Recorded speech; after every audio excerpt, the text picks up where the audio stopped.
Hello, all. Welcome to Health to MB. So, today I actually want to start with certain statistics, and this is not very old. At the same time, it's not a very recent one. So, let me tell you about our Indian population of about 1300 million, out of which the elderly people, especially under the age group of 60 plus, are nearly 100 million and does account for about 8% of the entire population. Now, why these statistics? To know, watch on.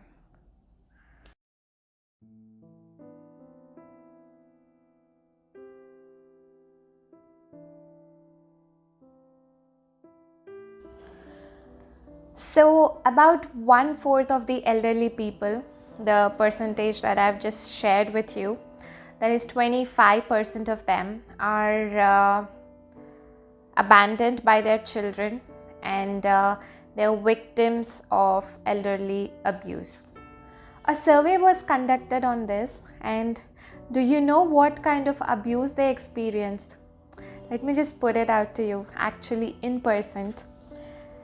It was disrespect, 56%, verbal abuse, 49%, and neglect, which is about 33%. Last year, I think end of last year, I was watching Kaun Banega Crorepati, and there came this man who, as a contestant, who heads a NGO where he provides home to all those elderly who have been abandoned. So there was an incident that was shared where a man wanted his parents' house to be transferred from his mom's name to his name. Well, could be so that he could get, loans for his education or for work or whatever. Well, he got the signature from his mom. And you know what happened later? He actually locked his mom inside a room, I think with some insects. I'm not sure of exactly what. So, what is actually happening? I mean, you consider them a burden, or you consider them, I don't know what.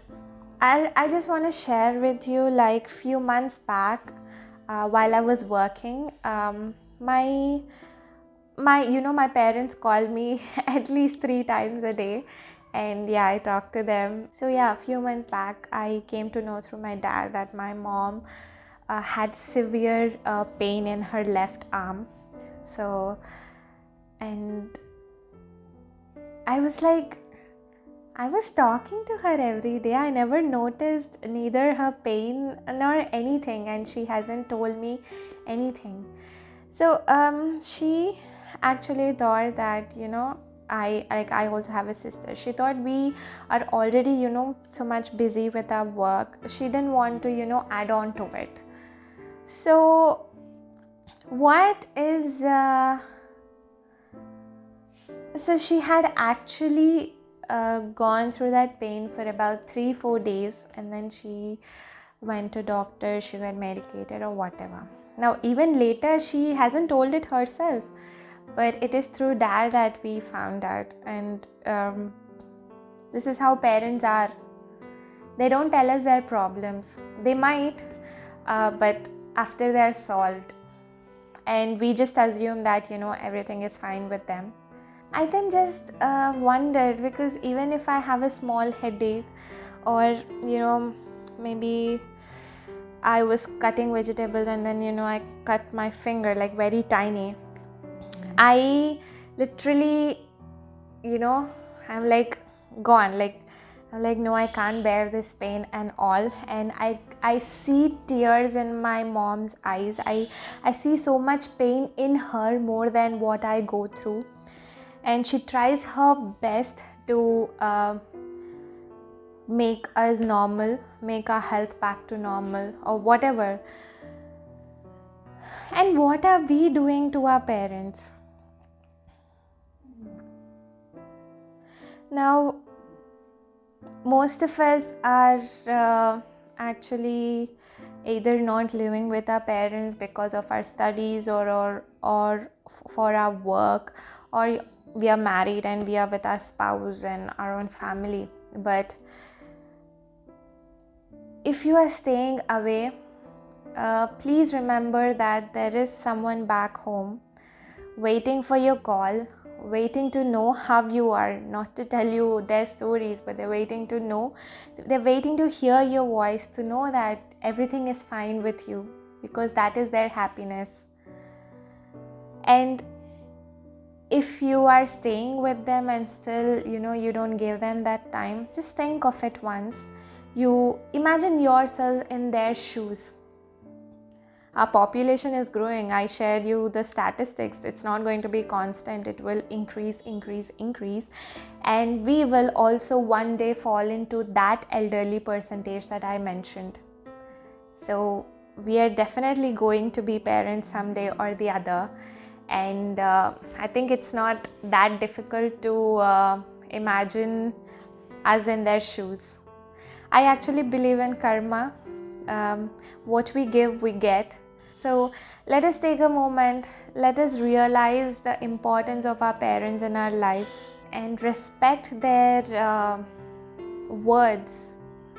I know we are all, this generation, we all are like, yeah, I don't believe in what they say. They don't have a reason. They might not have a reason, but yeah, I think we are here to find out the reason, right? When they tell you something that, follow this, okay, don't blindly follow it, but try to find a reason. Why are they asking you not to do it? There should be something. Because why they don't know a reason for certain stuff, according to my thinking, is that in olden times their parents used to tell them to do certain things, and they were never brought up in a way to question them. Now when you don't question, why should I do this, you're never going to know the reason for it, right? So that's why they end up following it very strongly, and they want to pass it on to us because they know it is very important, but they don't have that reason.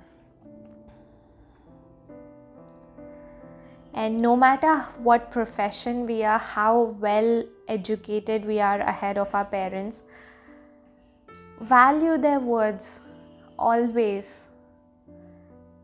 Because without them giving us birth, we couldn't have accomplished all the degrees or a position or a status in the society. That's why I want to repeat this survey again. Most common forms of abuse the elderly experienced was disrespect, verbal abuse, and neglect.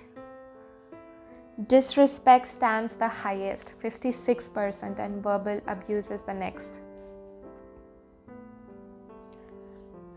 And you know what? A strange fact, 82% of these cases were not registered. They were not reported. The reasons for it: 1, to maintain confidentiality of the family matter, and 2, they did not know how to deal with it. Very simple. I heard a very nice or I read a very nice line which says, your kids don't learn what you teach them.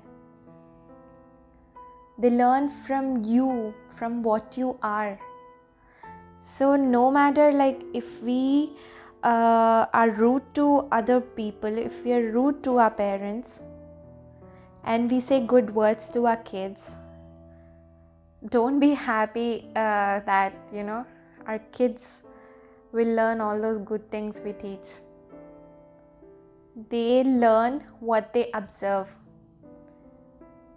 Now they see you misbehaving with your parents, like just neglecting their words, ignoring them, showing disrespectfulness. Your kids will learn the same thing, right? And kids are very sharp in this. And now when you reach that stage, you might have to face the same things as well.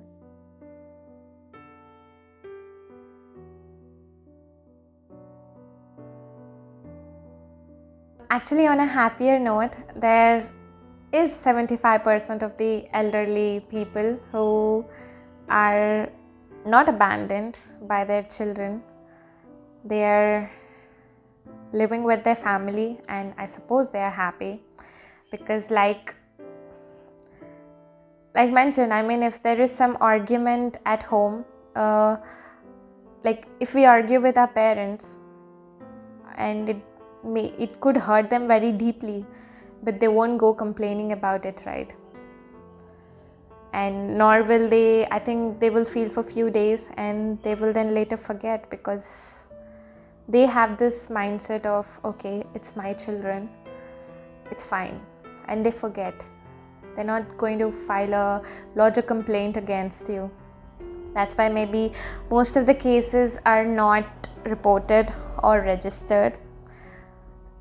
Now, it doesn't mean that, okay, I don't abuse my parents to that extent, but the extent to which you abuse doesn't matter.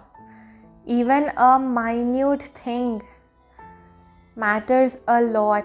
Discuss it in a very normal manner. You don't have to say words, you don't have to say words that hurt them. And please remember that child once, parent tomorrow. Think of your parents, think of you as a parent, and I'm sure everything will be fine. And so yes, then we will have that future generation who respects everyone, because they saw you respecting your parents. They saw you respecting everybody you met in your life, not because you taught them. I really hope that after watching this video, if you are staying away from your parents, please, please, please call to them right now, ask them how they are, and keep on doing this at least once a day. And if you are staying with your parents, once you come back from school, college, work, or any trip, sit with them 1 hour, half an hour, like 5 minutes. Please do. Even that 5 minutes is very, very, very valuable to them, to know how you are.